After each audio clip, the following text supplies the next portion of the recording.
Haleluya. Sungguh sukacita di mana kita bisa berjumpa kembali di tempat ini. Saya mengucapkan selamat datang bagi Anda semuanya. Dan seperti biasa di pertengahan ibadah kita diberikan kesempatan untuk membaca pertanyaan katekismus. Dan minggu ini akan terambil dari pertanyaan yang ke-31. Saya bacakan pertanyaannya, kita akan membaca bersama-sama jawabannya. Mari kita mulai.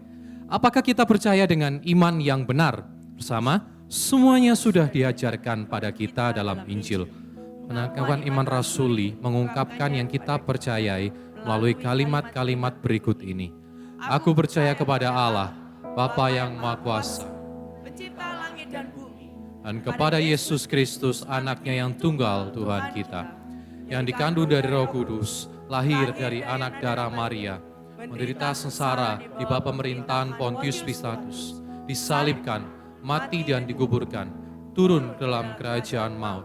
Pada hari yang ketiga, bangkit pula dari orang mati, naik ke surga, duduk di sebelah kanan Allah, Bapa yang Maha Kuasa, dan dari sana ia akan datang untuk menghakimi orang yang hidup dan yang mati. Aku percaya kepada Roh Kudus, gereja yang kudus dan am, persekutuan orang kudus, pengampunan dosa, kebangkitan orang mati, dan hidup yang kekal. Amin. Kita bersama baca ayatnya dari Yudas 3, 2, 3. Saudara-saudaraku yang kekasih, sementara aku bersungguh-sungguh berusaha menulis kepada kamu tentang keselamatan kita bersama, aku merasa terdorong untuk menulis ini kepada kamu dan menasehati kamu, supaya kamu tetap berjuang untuk mempertahankan iman yang telah disampaikan kepada orang-orang kudus. Amin. Silakan duduk Bapak Ibu sekalian. Nah Bapak Ibu sekalian, pengakuan iman rasuli merupakan pengakuan iman yang sudah sangat lama dan dipergunakan di hampir semua gereja-gereja di dalam dunia ini. Banyak denominasi yang menggunakannya. Poin dari ringkasan pengakuan iman rasuli merupakan ajaran tentang kekristenan yang merupakan fundamental, yaitu tentang Injil Yesus Kristus. Tetapi mungkin seringkali kita di gereja hanya sekedar membaca pengakuan tersebut sebagai pengakuan saja. Tetapi kita tidak pernah dengan sungguh-sungguh mengimani apa yang kita ucapkan tersebut. Atau mungkin tidak jarang dari kita yang sudah terlalu sering mengucapkannya barangkali, sehingga akhirnya cuman sekedar menjadi cuapan di mulut belaga. Nah Bapak Ibu sekalian, kalau kita mau melihat ya, ada beberapa kategori orang Kristen yang memiliki pandangan iman yang keliru. Yang pertama, orang Kristen yang ya pokoknya percaya aja. Beriman karena mungkin sejak kecil dia sudah Kristen, keluarganya Kristen semua, masa dia ke tempat lain ya, pasti ke gereja akhirnya tiap minggunya. Tetapi dia hanya menjadikan itu sebagai rutinitas saja, tanpa sungguh-sungguh percaya kepada Tuhan. Yang kedua, orang Kristen yang mungkin mempelajari tentang sejarah, tentang Yesus. Dia tahu bahwa Tuhan Yesus itu ada di dalam sejarah.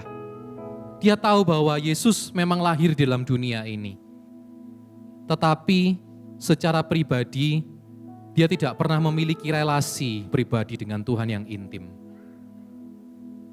Yang ketiga, orang Kristen yang beriman karena landasan transaksional atau benefit yang diharapkan. Seperti misalnya mereka pingin kesembuhan, mereka pingin diberkati usahanya, atau mungkin mereka ingin lepas dari berbagai macam masalah-masalah yang lain.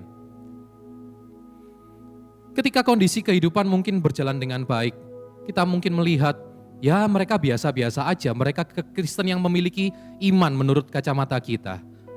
Tetapi ketika mereka mengalami permasalahan, apa yang kira-kira terjadi Bapak Ibu? Kepercayaan yang mereka bilang sebagai iman itu tadi akan cenderung luntur dan perlahan menghilang. Lalu seperti apa kalau begitu iman yang benar? Iman yang benar adalah keyakinan dan pengetahuan yang pasti, yang membuat kita mengakui segala sesuatu yang dinyatakan Allah kepada kita di dalam firman-Nya sebagai kebenaran. Dan juga hati yang diperbaharui oleh Roh Kudus melalui Injil yang isinya ialah bahwa dosa kita sudah diampuni dan keselamatan yang kekal dikaruniakan kepada kita. Bukan karena kebaikan kita, tetapi karena semata-mata oleh kasih karunia di dalam Yesus Kristus. Mungkin kalau kita mau dapat mengilustrasikan, kita bisa menggambarkan iman itu seperti anak kecil yang baru belajar jalan. Dia tidak punya kemampuan untuk berdiri dan berjalan dengan baik, tetapi dia mempercayakan langkah-langkahnya, tuntunan-tuntunannya kepada orang tuanya.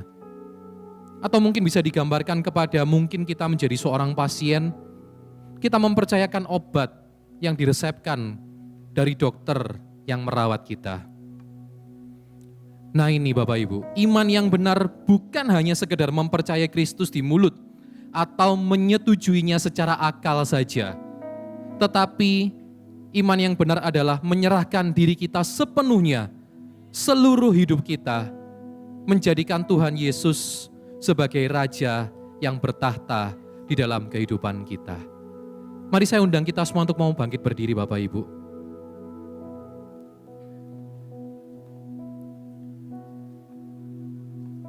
Di dalam momen ini, mari bersama kita mau mengingat kembali. Mungkin kita mengaku bahwa kita orang Kristen. Kita mengaku bahwa kita orang yang beriman di dalam perbuatan kita, di dalam ucapan kita. Tetapi apakah engkau sudah sungguh-sungguh senantiasa menjadikan Tuhan sebagai Raja yang terutama dan bertahta di dalam kehidupan kita?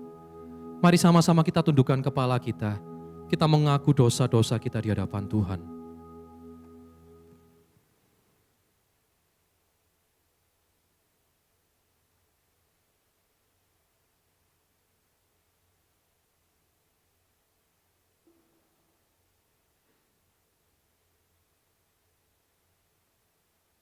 Mari kita berdoa. Bapa dalam surga, terima kasih Tuhan, bahwa iman yang Engkau berikan itu merupakan suatu anugerah yang bukan merupakan usaha kami Tuhan. Karena mungkin kalau itu usaha kami semata Tuhan, maka iman kami adalah iman yang gagal, iman yang senantiasa terbawa oleh nuansa kehidupan kami Tuhan. Tetapi hari ini kami mau mengaku dosa kami Tuhan. Karena mungkin seringkali meskipun kami bilang kami beriman, tetapi kami tidak sungguh-sungguh menjadikan Engkau yang terutama dalam kehidupan kami. Kami tidak sungguh-sungguh menjadikan Engkau Raja yang bertahta di dalam kehidupan kami. Ampunilah dosa-dosa kami ya Tuhan. Terima kasih Tuhan Yesus. Amin.